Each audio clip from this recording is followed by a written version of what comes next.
go, 'cause your love is what I want, babe. Hi guys, welcome back to my YouTube channel. My name is Wanjiru Ngugi, and yeah, today I'm here with some few tips that I'm very sure are so helpful for anyone that's planning to relocate to the USA. And these tips are very helpful, so make sure you stay to the end of this video, because if you have this, you'll be way ahead of other people who have no idea what they're coming to find. And the tip number one is learn how to drive. Something that shocked me was, like, if you want to drive, they have driving schools, but they do not operate as the same as they do back in my country. Back in Kenya, we have driving schools, they have their cars, you go use their cars, then go home. But here, if you're going to a driving school, you go with your car. Then they teach you how to drive, then you do the test, and that's it. And mind you, it's very expensive. Like, per lesson is about $40 to $65. Okay, so it will cost you less if you learn how to drive from your country. I believe it's much cheaper and much convenient as compared to here, because you might find, like, it's not easy to have a car. Like, for you to acquire a car, it will take you time. So instead of you coming over here without having learned how to drive, it will be easier if you learned how to drive from your country. Then when you come here, you'll just do the test, then that's it, you get your driver's license. Number two is that universities are very, very expensive. Like, when I say expensive, they're very expensive. And you know here how the system works.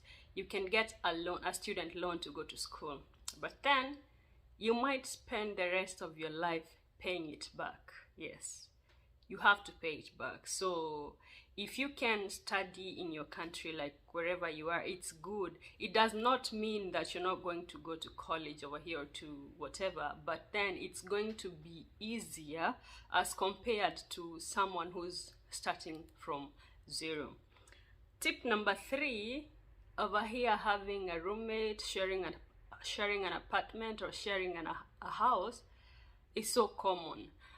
Since the cost of living is so high, rent is too high, everything is basically high.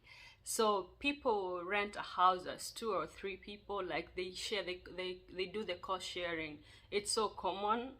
It doesn't necessarily mean that you have to know the person you're living with. You can live with them and get to know them later. It's a common thing, it happens. I'm not so sure it's so common back home. It's common with students, but not with, like, the regular people. But with students, it's common. But here, it's common even with people who have families. So that's a thing, like having a roommate and co-sharing the bills. Tip number 4 is that public transportation is not so reliable.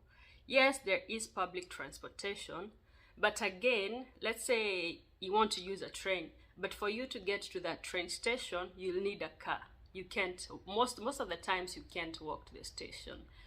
If it's a bus, some people, like, can walk to the bus station, but again, it's not so convenient, and it does not, like, let's say you're using a bus, it does not go to all destinations. Like, so you might find yourself spending a lot of money on Uber, Bolt, or whatever for you to travel. So having a car is something that's as important as having a phone.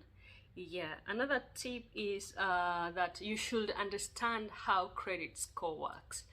So here, people operate so much on credit, and for you to get things on credit, you must show that you are a person of integrity. What does that mean? You can go to a bank, they'll give you a credit card, but then you have to be like, to show that you pay your bills, your debts on time. if you delay, that's going to lower your credit score.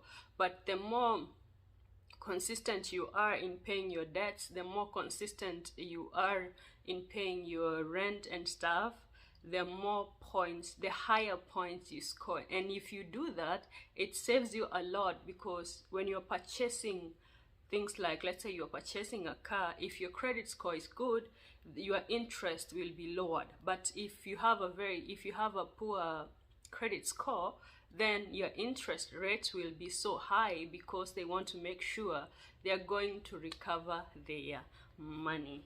Another thing is giving tips at a restaurant it's not mandatory, but it's almost like mandatory, and you give 20% of your total bill. I hope you understood that. Like when you go to eat out at a restaurant, and let's say your bill is $50, you have like to give 20% of $50 as a tip, because most workers in the, like most waiters and waitresses, kind of depend on that tip to, it's like sort of their payment. So it's actually even on the bill, like on your receipt, they have space for you to give a tip, and it feels like, to me, like it feels like you have to do it, like it's the right thing. So that's a common thing. The last thing is tax is added on everything. So let's say you've gone grocery shopping, and let's say they're selling something like a cabbage for $2. That's not the, I'll say that's not the last price of that cabbage. They'll still add tax when you go to the to check out your items. So, and that includes everything. Everything is taxed. Like, yeah, it's crazy, but everything is taxed. So do not get like confused or feel like it's not fair, but that's how it is. And if you understand some of these things, if you understand how these things work, it will be so easy for you, and you'll be able to maneuver and survive and be like, am I willing to do this or not? And yeah, that's it for today. Thank you so much for watching. Please subscribe if you haven't, and I'll see you on my next video. Bye bye.